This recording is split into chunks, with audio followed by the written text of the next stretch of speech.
Donc voilà, bloc sélectionné. Le T ici enclenché. On a modifié la couleur de contour.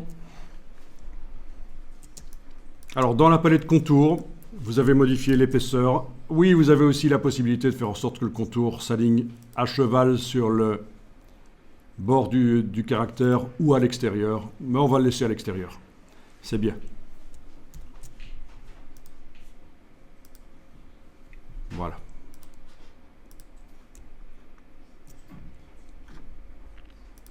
On va s'attaquer maintenant au dégradé dans InDesign. Donc, votre bloc est sélectionné.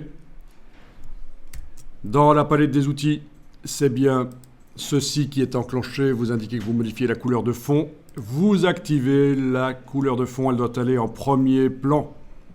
Donc, on va modifier le fond du bloc. On fait des tests. Les dégradés, c'est lourd visuellement. Attention, on est plutôt dans la mode flat design à notre époque. Donc faites gaffe à l'usage des dégradés. Ça peut nuire à la santé graphique de vos compositions.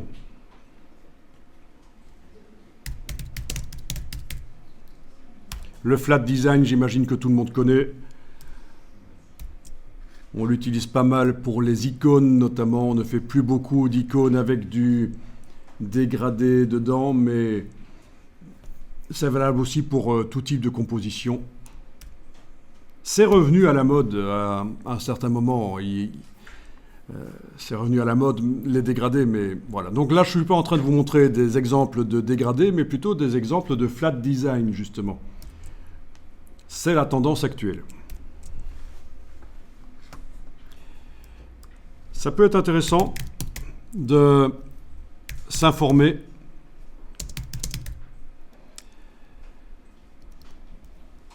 à propos des tendances du design graphique. Donc, Google regorge de... Enfin, les moteurs de recherche, Bing, etc., regorgent de sites web, vidéos, qui vous parlent des tendances graphiques de l'année, voire même de l'année à venir. Donc vous voyez, j'ai juste tapé tendance du design graphique et je tombe sur les tendances. Donc ça peut être intéressant pour quand même être dans la mouvance de ce qui se fait actuellement. Ne pas être complètement décalé, sauf si c'est ce qu'on veut. Être décalé, ne pas être dans la tendance, ça peut être intéressant parfois. Voilà, donc tendance du design graphique 2024. C'est ce que j'ai ajouté là et on a certainement des gens qui déjà vont se risquer à dire comment 2024 sera au niveau du graphisme, du design graphique. Voilà, quoi qu'il en soit, on va continuer ici malgré tout. On va voir comment on fait un dégradé, même si c'est lourd visuellement et qu'il vaut mieux éviter. Et pour ça, vous allez dans la palette dégradé, menu fenêtre, couleur, dégradé.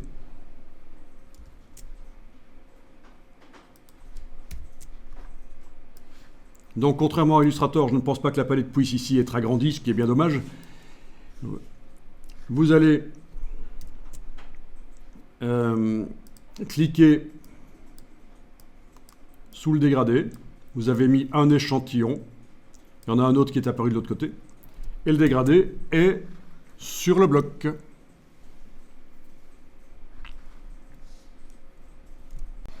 Le sens du dégradé peut être modifié avec cet outil ici, l'outil dégradé. Juste à côté, vous avez un outil dégradé avec un damier dessus. Ça, c'est quand on voudra créer de la transparence, c'est autre chose, c'est intéressant. Éventuellement, même des images qui s'évaporent vers la transparence. L'outil de droite là pourra servir, mais dans un premier temps, on va utiliser l'outil de gauche.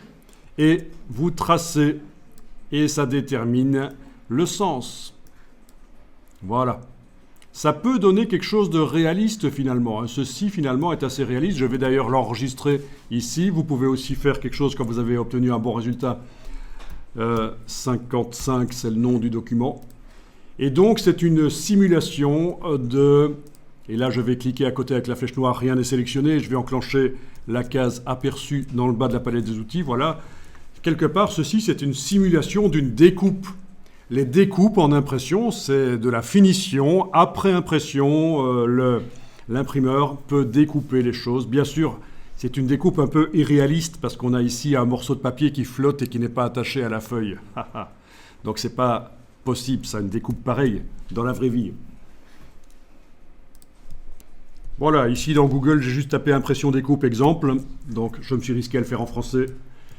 Et on a des exemples de découpe. Quelle surprise!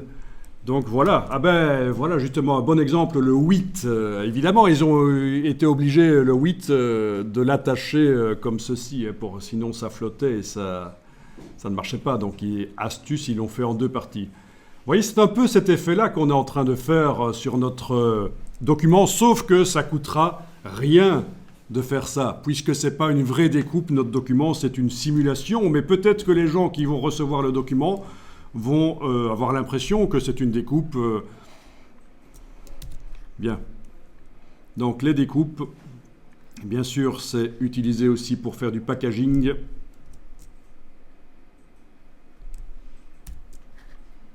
Des présentoirs, etc. Donc c'est quelque chose d'intéressant au niveau publicitaire éventuellement. Vous voyez, ici la découpe fait en sorte que les papiers les feuilles soient rondes et c'est en accordéon comme ça. Donc c'est très créatif en fait. Ici on vous montre ce genre de machine parce que ça sert à prototyper, c'est pour faire les projets de découpe, mais la découpe se fait réellement chez l'imprimeur en fait. Avec ceci, des couteaux à découpe, des plaques, les feuilles de papier après impression sont pressées contre ça. Ce sont des couteaux, en fait, des lames. Voilà. Et ça, c'est pour faire un packaging, visiblement. Une boîte.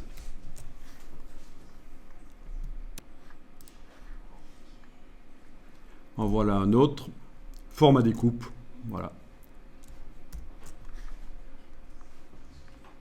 En voilà d'autres. Mais ça, non, c'est autre chose. C'est la découpe laser de matériaux. On s'éloigne du sujet de la découpe de papier après impression. Voilà, ici j'ai tapé format découpe et en voilà. En voilà, voilà. Je ne sais pas si vous saviez que ça fonctionnait comme ça, mais voilà, voilà.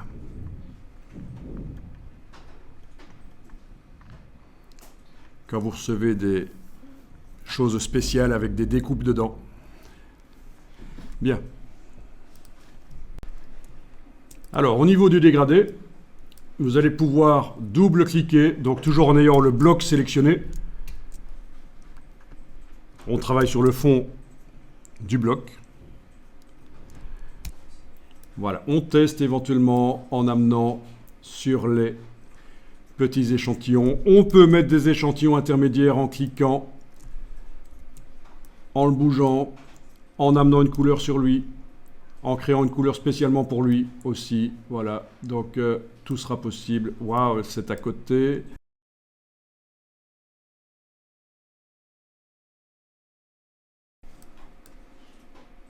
Ok, je vais le jeter. C'est plutôt malvenu. Ça commence à ressembler à de l'anti-design. Voilà. Vous enregistrez quand vous avez obtenu quelque chose qui n'est pas trop mal. Vous enregistrez le document. Donc version 56.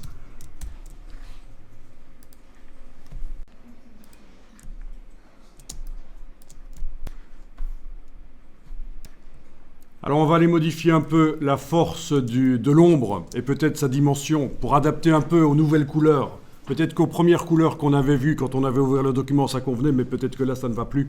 Donc vous sélectionnez le bloc et vous allez dans le menu. Vous sélectionnez le bloc avec la flèche noire, il va sans dire.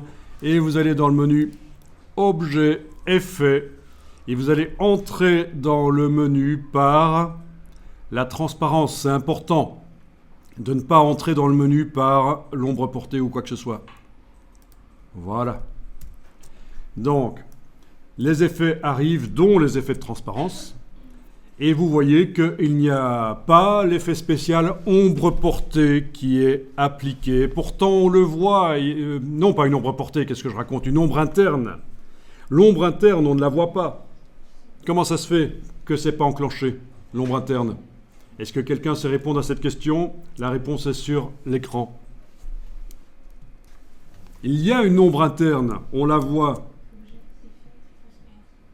Mais pour... Pardon? Oui, elle est pour le texte. Et là, on est en train de voir les paramètres pour l'objet, c'est-à-dire le bloc. Donc bien vu, c'est là que ça se passe évidemment. Paramètres pour texte. Là, c'est un gros piège quand même, hein, parce que les débutants, ils appliquent une ombre interne sur le texte et quand ils reviennent, elle n'y est pas. Ils oublient qu'en fait, il faut aller voir les paramètres pour le texte. Ombre interne, c'est là. Je clique sur le mot ombre interne pour voir les paramètres sur la droite là.